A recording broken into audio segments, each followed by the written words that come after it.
मोहन सरकार एक फैसला पलटने का प्लान कर रही है। नगर पालिका के अध्यक्ष का चुनाव अब पार्षदों के जरिए कराने की बजाय सीधे जनता के वोटों से कराने की तैयारी है। शिवराज सरकार ने 5 साल पहले ही इस चुनाव को प्रत्यक्ष प्रणाली से बदलकर अप्रत्यक्ष प्रणाली से कर दिया था, लेकिन अब सीएम मोहन यादव के निर्देश पर नगरीय प्रशासन विभाग इसका चुनाव सीधे जनता से कराने की तैयारियों में जुट गई है।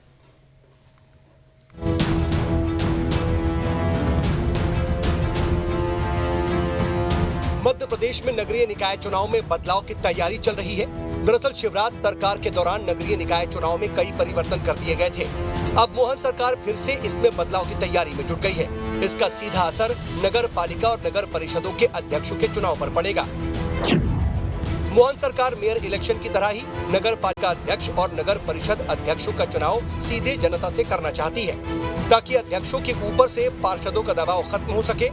अब तक नगर पालिका और नगर परिषदों में चुने जाने वाले पार्षदों के बीच से ही अध्यक्ष का चुनाव किया जाता है। पार्षद इसमें गुट बनाकर अध्यक्ष पर दबाव बनाकर रखते हैं। कुर्सी बचाने के लिए अध्यक्ष भी खुलकर फैसले लेने की बजाय पार्षदों पर निर्भर रहते हैं। लेकिन अब सीएम मोहन इस परंपरा को बदलना चाहते हैं, ताकि नगरीय निकायों को और अधिक संपन्न बनाया जा सके। सीएम के निर्देश पर नगरीय प्रशासन विभाग ने इस संशोधन विधेयक का ड्राफ्ट तैयार करना शुरू कर दिया है।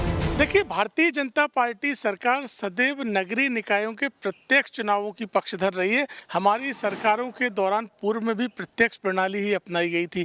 कमलनाथ जी की सरकार बनी थी 15 महीने के लिए। उस दौरान अप्रत्यक्ष प्रणाली से नगर निगम मेयर और नगर पालिका नगर पंचायत अध्यक्ष की प्रक्रिया प्रारंभ की थी, जो कि एक गलत परंपरा थी, जिससे शहर का विकास अवरुद्ध होता है। इसलिए डॉक्टर मोहन यादव जी की सरकार फिर से प्रत्यक्ष तरीके से अध्यक्ष और महापौर के चुनाव की प्रक्रिया ला रही है, जिससे मध्य प्रदेश में नगरीय निकायों का सर्वांगीण विकास होगा। इधर कांग्रेस मोहन सरकार के इस फैसले पर सवाल उठा रही है। कांग्रेस का कहना है कि विजयपुर विधानसभा चुनाव में हार के बाद मोहन सरकार पर दबाव है कि निकाय चुनाव में अगर ज्यादा पार्षद कांग्रेस से चुनकर आ जाएंगे तो अध्यक्ष भी कांग्रेस के पाले का ही बनेगा। इसी डर से बदलाव किया जा रहा है। मुझे ऐसा लगता है कि भारतीय जनता पार्टी और उनकी सरकारें सुविधा की राजनीति करती हैं। जब ये नगर पालिका नगर निगम के चुनाव कराए थे, उस समय शिवराज सरकार थी। उन्होंने महापौरों में के चुनाव डायरेक्ट कराए थे और नगर पालिका नगर पंचायतों में पार्षदों के माध्यम से कराए थे। अब लगता है उनको अब उसमें असुविधा हो रही है, क्योंकि जो अभी विजयपुर उपचुनाव की हार के बाद उनको लगा कि हो सकता कुछ गड़बड़ी हो, तो लगता अब चुनाव डायरेक्ट कराना चाह रहे हैं। तो ये मैं वही कहता हूँ कि भारतीय जनता पार्टी और आज की तारीख मोहन यादव सरकार और हर जगह इनकी सरकारें सिर्फ सुविधा की राजनीति करती हैं, जनता के हितों का ध्यान नहीं रखती। बस इसी कारण से इस तरह के अपने ही सरकार के निर्णय को बदल रहे हैं। सियासत में कई बार रिस्क भी लेना पड़ता है। सरकार के कई फैसले जोखिम भरे भी होते हैं। प्रदेश में नगरीय निकाय चुनाव को लेकर मोहन सरकार जिस बदलाव की तैयारी में है, उसके नतीजे क्या होंगे, इसके लिए अभी इंतजार करना होगा।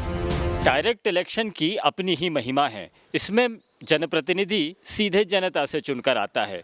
जाहिर बात है, ऐसे में अधिकार और प्रभाव पार्षदों से ज़्यादा हो जाते हैं। लेकिन पार्षदों के बीच में से जब अध्यक्ष बनाया जाता है, तो वो पार्षदों के बीच का ही एक हिस्सा समझा जाता है।